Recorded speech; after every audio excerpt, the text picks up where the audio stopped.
G. Marshall.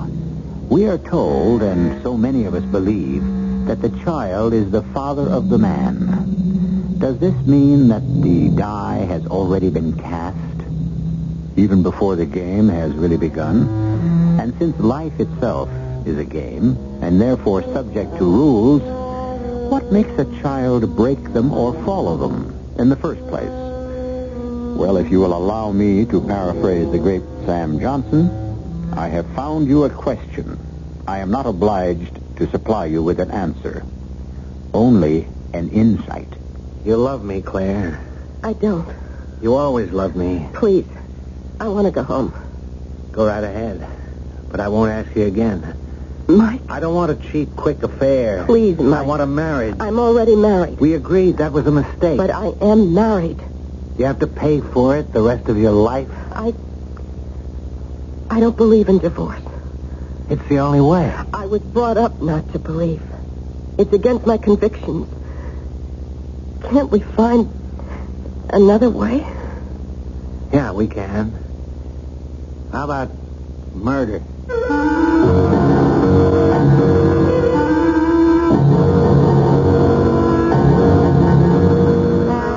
Our mystery drama, A Challenge for the Dead, was written especially for the Mystery Theater by Sam Dan and stars Howard Da Silva. It is sponsored in part by Sine-Off, the sinus medicines, and Anheuser-Busch Incorporated, brewers of Budweiser. I'll be back shortly with Act One.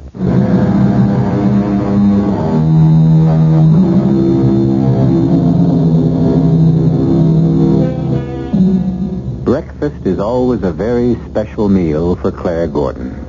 At least it has been during the 20 years she's been married. Claire and Johnny don't talk about it, but there is one basic fact that is always present. This can be their last breakfast together. Johnny is a cop, and like a lightning bolt in a clear blue sky, trouble can explode at any time, anywhere, without the slightest warning.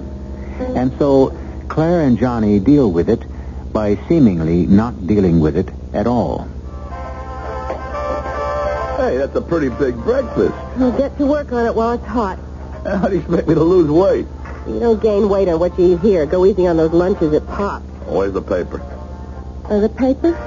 The newspaper, the publication, the Gazette, the press. Oh, the paper. That's a smart girl. I don't think we got it this morning. We didn't? Really, Johnny, it didn't come. Look, you're dealing with a detective here. Look at your finger. You got that black stuff, that newsprint on it. And if I check out the garbage can, what'll I find? Okay, copper, you got me. And aren't you supposed to separate the garbage?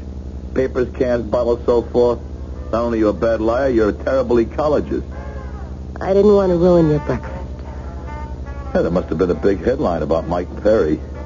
Did the grand jury dismiss the indictment? Insufficient evidence. Insufficient evidence.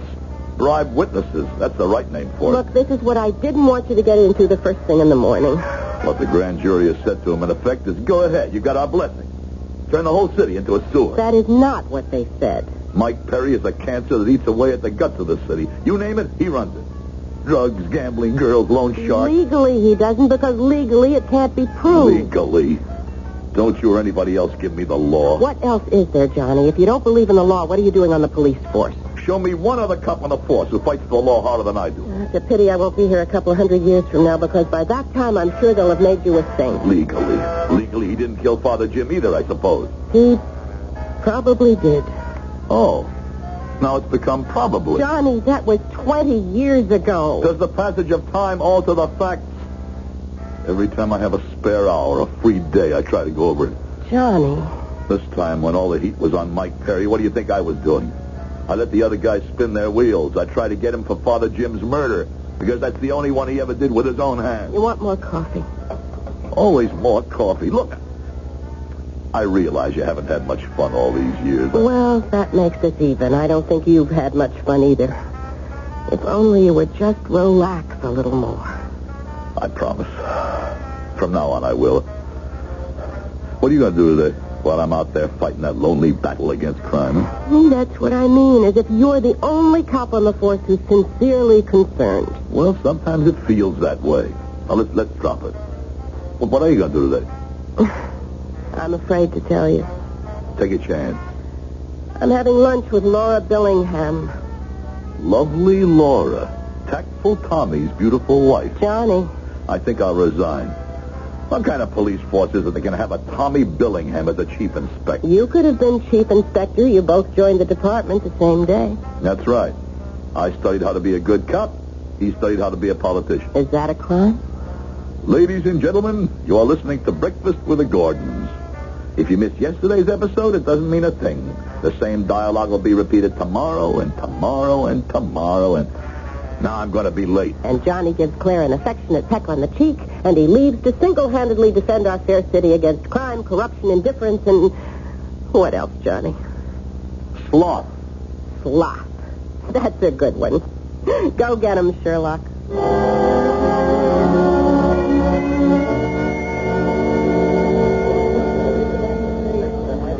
Did you enjoy lunch, Johnny? New girl's a pretty good waitress, Pop. I try to train him right. Well, be sure you train her to give me the check the next time I come in. Look, Johnny. Look, I had the veal, salad, pie, and coffee. That's $2.90. Johnny, I wish you'd let me do something for you. I'd like to show my appreciation. You mean you'd like to ease your guilty conscience? Oh, Johnny, I did my time. I paid my dues. No, Pop. You still owe society. What do I owe society? Information. It's your duty to tell us everything you know about Mike Perry, and you know plenty. Sorry, Johnny. Why? You know he's the scum of the earth. It's worse. Then help me out. Give me a lead. I can't. Why can't you? I just can't see myself as a squealer. What is this code of the underworld nonsense? It's my code, Johnny. To me, the lowest animal in the world is a squealer. More important for you to live up to some imaginary code than it is for society to get rid of a menace like Mike Perry. Yeah, it is more important. I gotta be able to live with myself. I can't squeal. It's not right, Pop. I'm not saying it's right. I'm just saying it's my way. Okay, Pop. Johnny, why do you drive yourself so hard? Hey, Pop. Wait, look through the window. Huh? That girl standing on the corner with a tall guy. Huh? Why does she look so familiar? Remember one of them hoods you arrested in the Worthington shakedown? Which one? The old-timer. Billy Decker. Oh, yeah. He goes back a long way with Mike Perry. Well, that girl is old Billy's young wife. Her name's Millie. She appears very friendly with a tall guy, huh? That's how it goes, Johnny. All right. I'll see you around, Pop. Johnny, I'm sorry I can't give you the kind of help you need. Well, maybe you did give me just a little bit.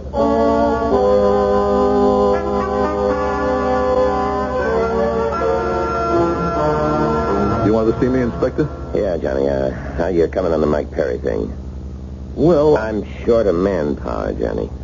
Oh, does that mean we're supposed to lay off? Now, wait a minute, Johnny. Is that the latest from upstairs? There are two endearing things about you, Johnny. A, you like to push people, and B, you don't know when to stop. Now, just understand one thing. Nobody tells me how to assign my men. Well, why say that to me, Tom? I know what you think of me. Why should you care what I think of you? Because you're the best detective in the department. Now, I'll give you the basic fact about Mike Perry, the bottom line. We are not going to get him. We're not, huh? In the end, it's going to be the Federals. They have the best angles, interstate violations, taxes, and so forth. It's basically their show. All of which is your way of telling me what? We'll always maintain surveillance, of course, but I don't need you for that. You say the feds have all the good angles, but I'm working on the best one of all. Murder. Johnny, that's 20 years old. You can't use that badge as a means of exercising your own personal... My own personal what? Vendetta. You and Mike Perry, kids from the same neighborhood. You went one way, he chose another. Well, that wouldn't have mattered, but you believe he killed the one man everyone loved, Father Jim. And you don't believe it?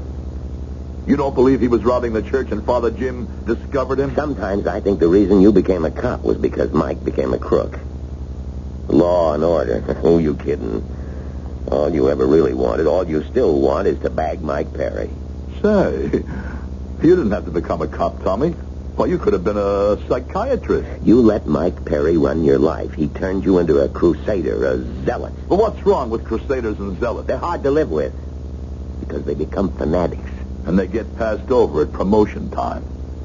Look, I know we have to pull in our horns on this Perry thing, but I may have a lead. Okay, stay with it a couple of days.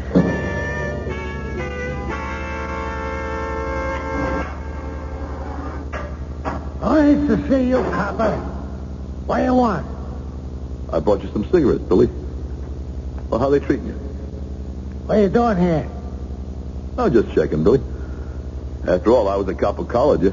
I feel responsible for your welfare. You know what I mean? Look, I didn't open my mouth back then, and I ain't gonna open it up now. Oh, no, you got me all wrong, Billy. I just wanted to make sure they're treating you okay. Oh, first rate. We got maid service, a butler. Oh, I can't play golf today because of the rain, but this weekend we got a cruise Great, on. all right, great. Guard. Well, I got to get back to that cold, cruel world out there. Oh, I forgot to tell you. Your wife looks great. Yeah? Yeah, I thought you might want to know. I understand she hasn't been around to visit lately. You're wasting your time. You won't get a rise out of me. I guess the reason is she must be busy. I keep running into her. She's always with that tall guy. Jerry, Yeah, Jerry, that's his name. you're lying. Jerry. He's young and he's good looking and he's there. She wouldn't. That's the way it goes, Billy. You know what the French say? The one who's absent is the one who's wrong. Hey, wait a minute. Come back here.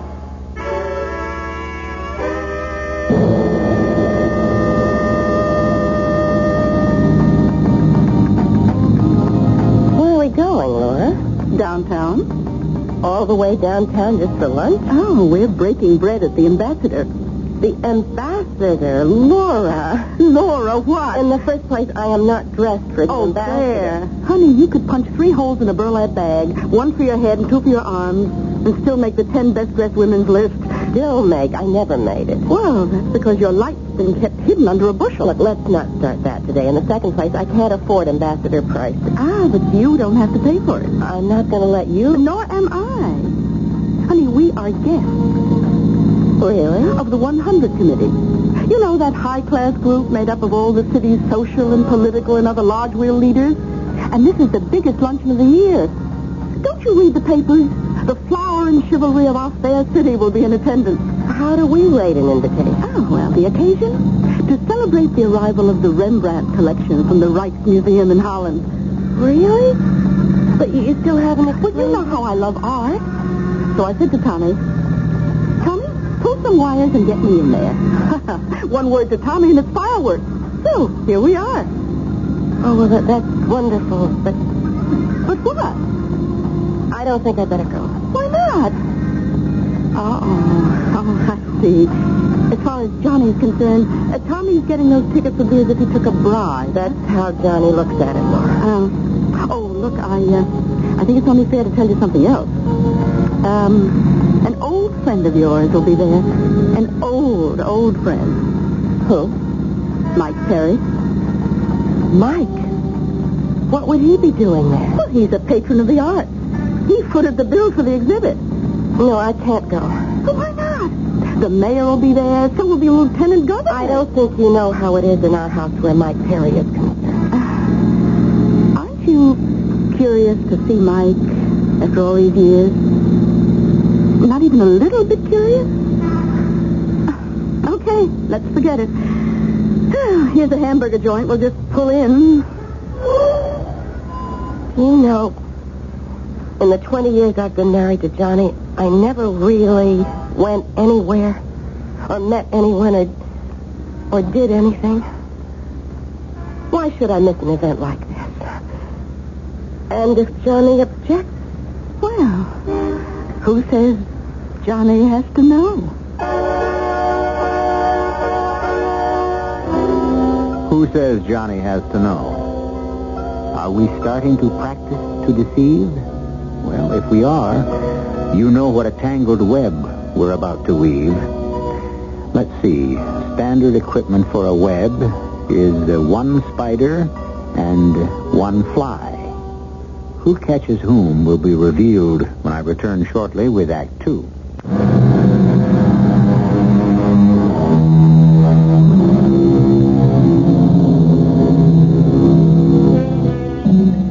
Some people see the moral issues of the day as all black or all white.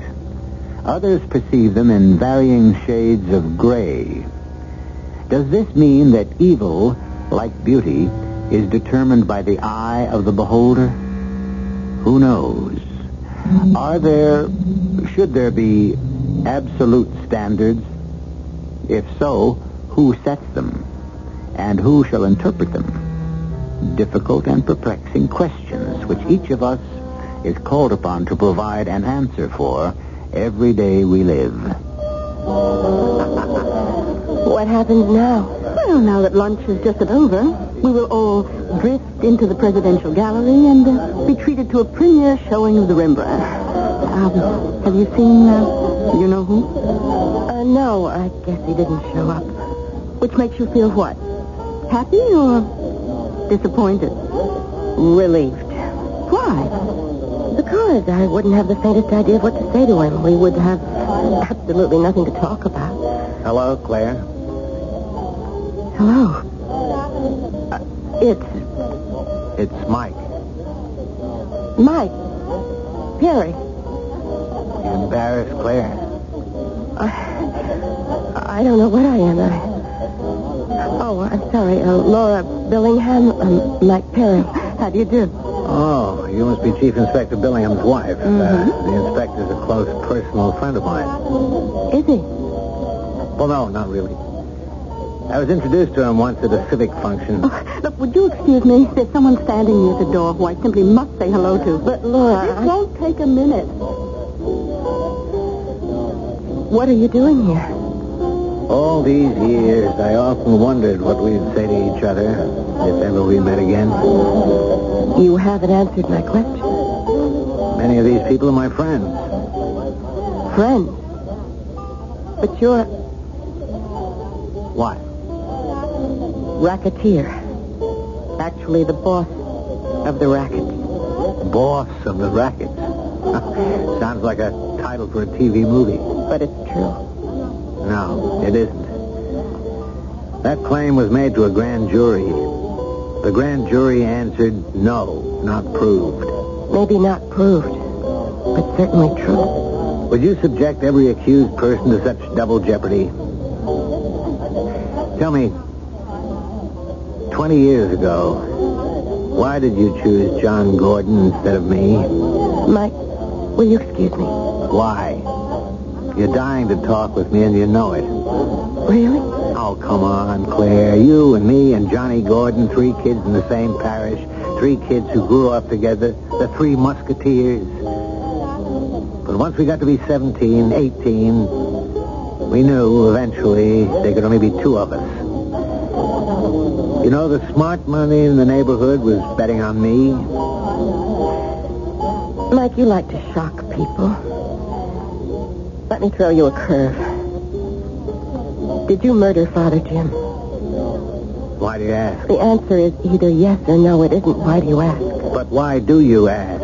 It's important. Because everybody says you did. That's good old everybody says syndrome. You know who started that rumor, don't you? Johnny. Why would Johnny start such a rumor? You believed it. That's all he wanted.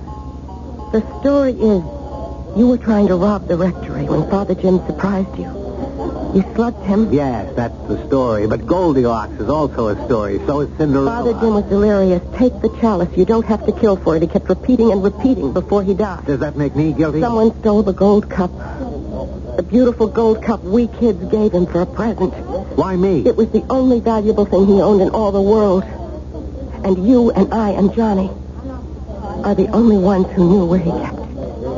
Then you and I and Johnny should equally share the suspicion.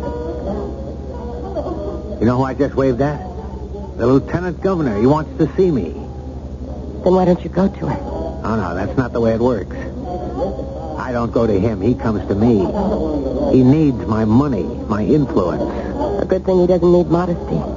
That's one commodity you could never supply. A man works so he can brag to a woman. Why should all these important people want to curry favor with a racketeer? Racketeer. You teach history in high school. You know what it was like in this country in the 19th century, and how were most of those fortunes made? How do you know so much about history? I spent 4 years in jail. Unjustly, I suppose. Oh, no. No, I was guilty. But that was my university. I read and studied day and night. A pity you didn't learn anything. Oh, but I learned everything that counts. How to be successful. Kids have graduated with honors from Ivy League colleges, not nearly as well prepared for life. Your type of life. This is how we talked to each other in the old days. See how naturally we just fall back into it? How's your wife? I never married. The only girl I ever loved turned me down. But she was just a kid. Now she's mature. Maybe we can rectify that mistake. Don't bet on it. But I am. And I only bet on sure things. Hello, Sally. Well, is this business a pleasure, Detective Gordon? How's the photography business coming, Sally? There's no such thing as a nightclub crowd anymore. These creeps ain't out to spend money. Could you use a customer? Point me at 'em. It's me. Why? You think you're so good-looking you gotta have pictures taken? I'm the customer, not the subject. Oh. You see that couple sitting at the table along the far wall? Oh, you mean the twosome that's doing that kind of quiet but serious naked? You got them. You see, that's what I mean.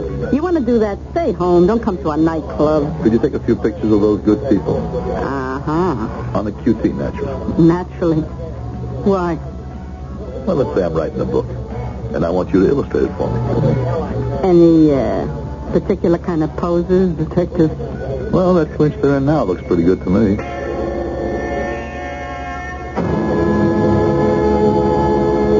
How many times I gotta tell you? I don't know nothing. But I know something. You're trying to tell me stories about Millie that don't go. She's crazy about me. You're taking a rap from Mike Perry. But it's okay with you. That's your job to take the rap. You always knew that. However, in return for which, he's got an obligation to you.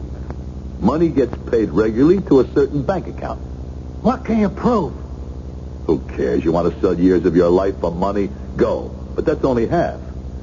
He's also responsible for your family. What family? Your wife, little Millie. He's supposed to make sure she's taken care of. Now listen, copper. I've had enough of you. Does the law say you got a right to come into my He's cell here? supposed to make sure she isn't, well, how can I put this, led into temptation. Shut up! That's the agreement. In return for which, you keep your mouth closed. Well, he broke that agreement. You're lying. He's written you off. Get out of here. They've all written you off. You're crazy.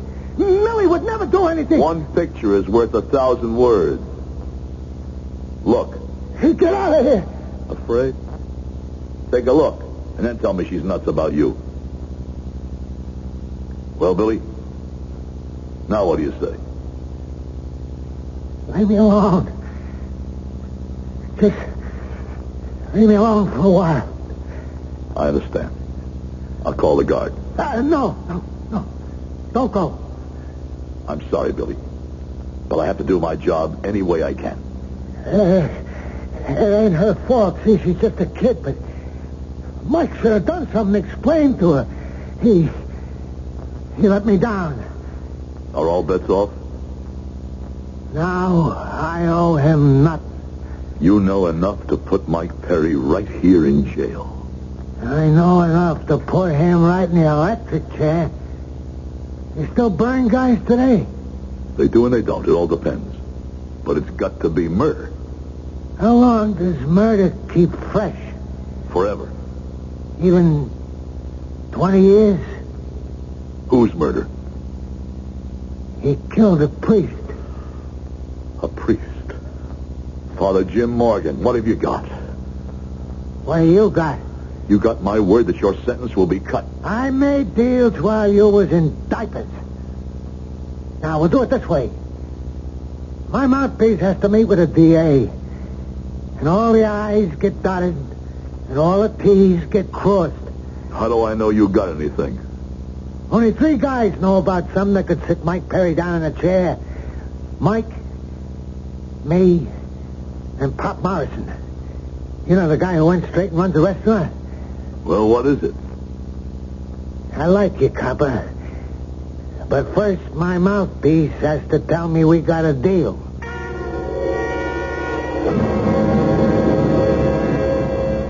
Johnny? Yeah. You're late? It's been a long day. Anything wrong? No, matter of fact, everything's great. Then why do you look so serious? Did you ever wait and wait? Oh, years and years for something to happen. And then, all of a sudden, the end is in sight. The end of what? The end of Mike Perry. What do you mean? I think we're going to find the evidence that ties into the murder of Father Jim. What do you mean, find the evidence? Just what I said, honey. Find the evidence. After all these years? Won't that be sort of convenient? I don't think I understand that. Well, some people might consider that you're so eager to put Mike Perry away that you conveniently found some 20-year-old evidence. Listen, if it's a chance to put Mike Perry away, I'll take any evidence I can get. How was your day? It was all right. How was your lunch with Laura Billingham? Anything exciting come up? What could be exciting about lunch with Laura Billingham?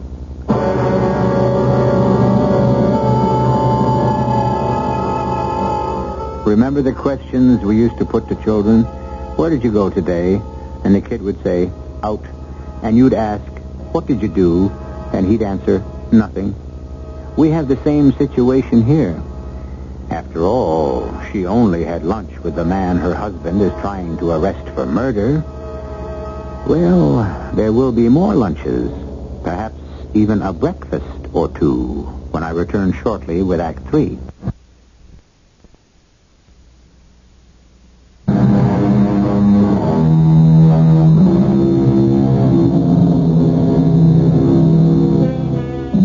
The problem is you can't see into the future. A girl is 19 or 20 years old. 2 young men want her. She can only have one, so she chooses. She chooses the one she thinks she loves more. But for the rest of her life, a day hardly passes when she isn't confronted by the nagging little question, did I pick the right one? Claire chose Johnny Gordon because she was in love with Johnny. But she was also in love with Mike Perry.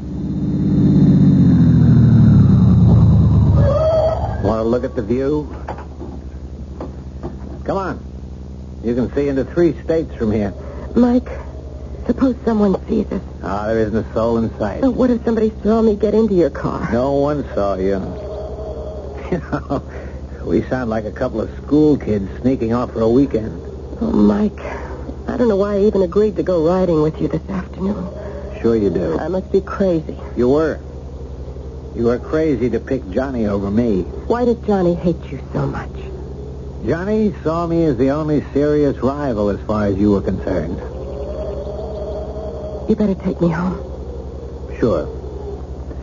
We're not going to decide this in a day. Decide what? Our future. Our future? Yes, Claire. We have a future. No. What are you doing here? I don't know. You're bored with things at home. I'm not. What a fascinating, exciting life you lead. What do you know? Where do you go? Mike, take me home. Do it this way. You wanted both of us. Okay. You've had 20 years with Johnny. Now take 20 years with me. I want to go home. Johnny's a dead end. Life is change, movement, action. Mike, You must answer one question for me. Did you kill Father Jim? What kind of question is A that? question that has to be met head-on and answered. Can you swear to me that you did not murder Father Jim? I swear to you, in God's name, I did not murder Father Jim.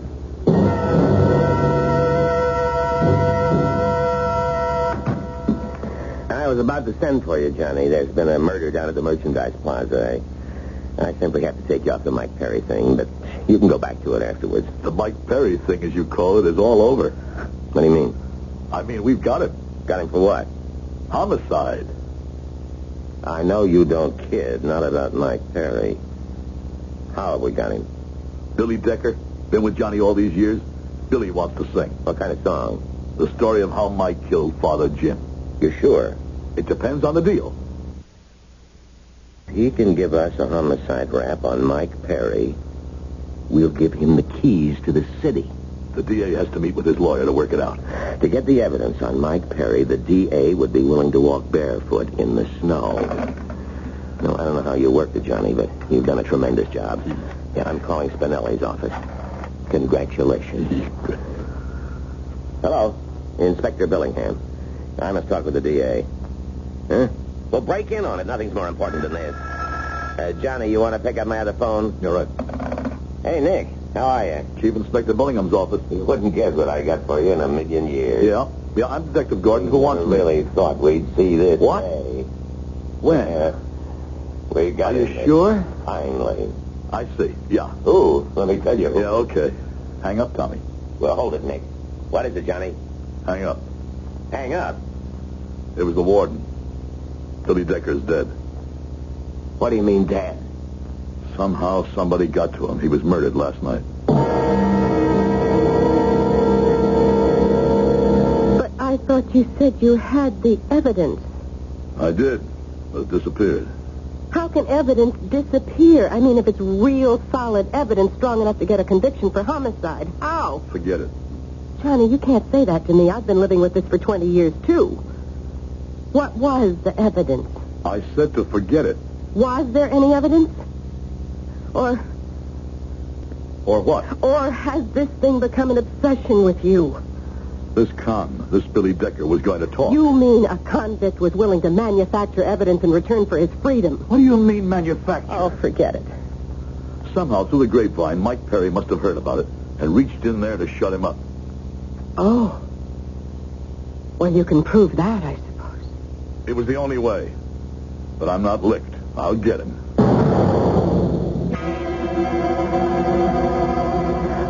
I don't know what you're talking about, Johnny. I'm talking about you and Billy Decker and Mike Perry and Father Jim. So just before he died, or let's say before he was murdered, Billy said that you also knew. I want what you know, Pop. I'm not a squealer, you know that. I want that evidence. I'm sorry, Johnny. I'm sorry, too, because this is war. You may find that there are violations in this joint. You mean you'd close me up? Yeah, I'd close you up, and I'd be right. Because according to the law, no one of questionable background is permitted to run an eating and drinking place. Johnny, you know I'm straight. You can't have it both ways. You can't be a respectable member of society and live by the code of the underworld. You have to choose. Close me up. Oh, come on, Pop. We're both of us talking like kids. Sure, I'm emotional about Mike Perry, and you're the same way about some non-existent code. It exists for me. Well, let's talk like two guys who've been around. First off, if we get him for the murder of Father Jim, you're an accessory. You've had information which you've withheld. Well, I'll take whatever rap that is. But I don't think you'll live that long. As a matter of fact, I'm surprised you're still alive. Oh, come on, Johnny. What are you handing me? The only loose end in Mike Perry's career is the murder of Father Jim. But he always thought he was in the clear. For years, it hasn't even entered his mind. Okay. All of a sudden, he gets a tip from some stoolie in the jail. Billy Decker is going to talk. So he takes care of Billy. Now he has to think. Who else knows about it? If you were in Mike's shoes, what would you do, Pop? Listen, Johnny. It's him or you, Pop. Everything else is idle chatter. This goes back 20 years. Marie Decker and me, we, the two of us, owned the neighborhood Action. There was a punk kid. He thought he was tough. He wanted to join up, and we kept telling him to go peddle his papers. So, on this particular night... Hey, punk, how'd you get in here? I got something for you guys. All you can have for us is 2 words. Goodbye. Say 'em and beat it. I want to know if I can fence this. What do you got? This? Hey, that ain't bad. Pretty good-looking cup. Solid gold. You hold it. What's written on it? To Father Jim with all our love. Father, that was the priest who got killed yesterday. I didn't even think he was in the house. I heard somebody coming. I hid behind the door. When he walked in, I hit him on the head. I didn't know it was the father. This is the hottest gold cup in town. Listen, there's 2 things you don't do. You don't kill a cop. You don't kill a priest. Listen, you stupid kid, lose that cup. You're crazy. It's worth a couple of $100. It's worth your life. Bury it, melt it down, lose it. What happened to the cup? He never got rid of it. There's your evidence. What do you mean he never got rid of it? I don't know. For some years, he just couldn't. I saw it again when Billy and me had to go back to Mike's office to pick up some stuff. He's got a little antique mahogany cabinet. Inside, we seen the cup. Thanks, Pop. He's squeezed out of a lot of tight spots. Let's see him account for that cup.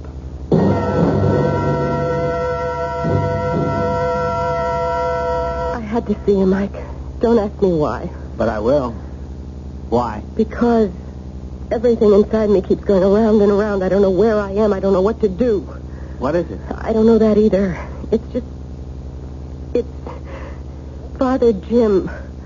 When I thought you had killed him, I suppose it affected the entire course of my life.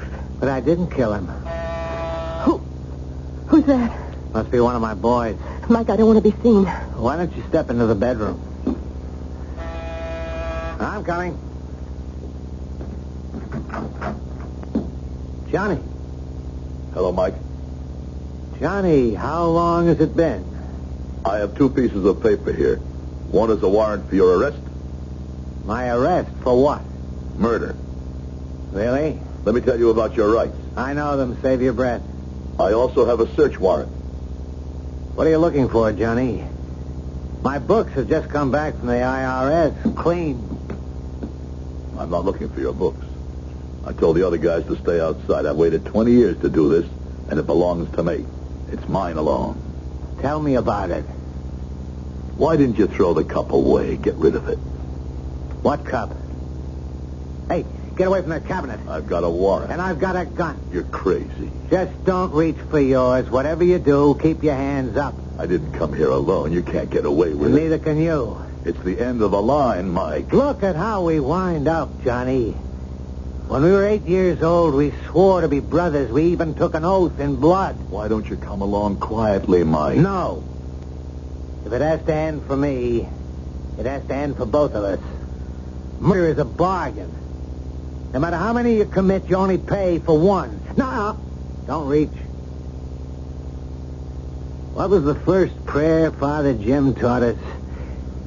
Let's hear it for the last time. Now I lay me down to sleep. What? What was that?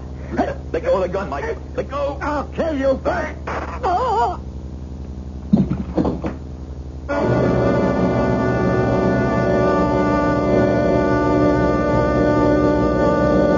I'm home. I heard it on the news. Then you know. I would have called you, but I didn't think it was the kind of thing you should hear on the phone. Is he dead? Oh, he'll recover and stand trial. What happened? I don't know. I went up there to make the arrest, and I was careless. For the first time in my life, he got the drop. He was going to kill me, but there must have been someone else in the place, because somebody threw a vase at him. What are you saying? Go figure. Well, who was it? By the time I finished fighting with him and went to look, there was no one in the apartment. Whoever it was just got away. Well, it's over. No, Johnny, it isn't. Between you and me, it'll never be over. Who's talking about that? Johnny, do you ever think maybe you might have married someone else? Yeah. Sometimes when you get to be a pain in the neck about something. Yeah, me too. But I never will again. I promise you, I never will again. Well, now that we've got Mike Perry, I feel as if a great weight has been lifted. So do I, Johnny. So do I.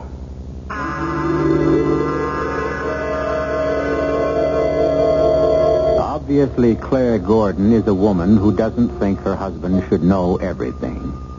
And before you venture to disagree, consider that despite a few perfectly normal intervals of doubt, she does enjoy a happy marriage.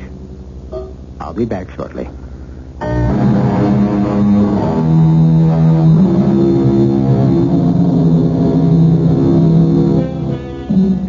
I posed a little problem at the beginning of our story. How is the child molded? What makes him the man? Two youngsters. Why does one become a ruthless killer and the other a dedicated cop? Our modern wise men study, analyze, experiment, but their answers leave us no wiser. On the other hand, the ancient wise men dismissed the problem by saying that all of us are playthings of the whimsical gods. Why isn't that as good an answer as any?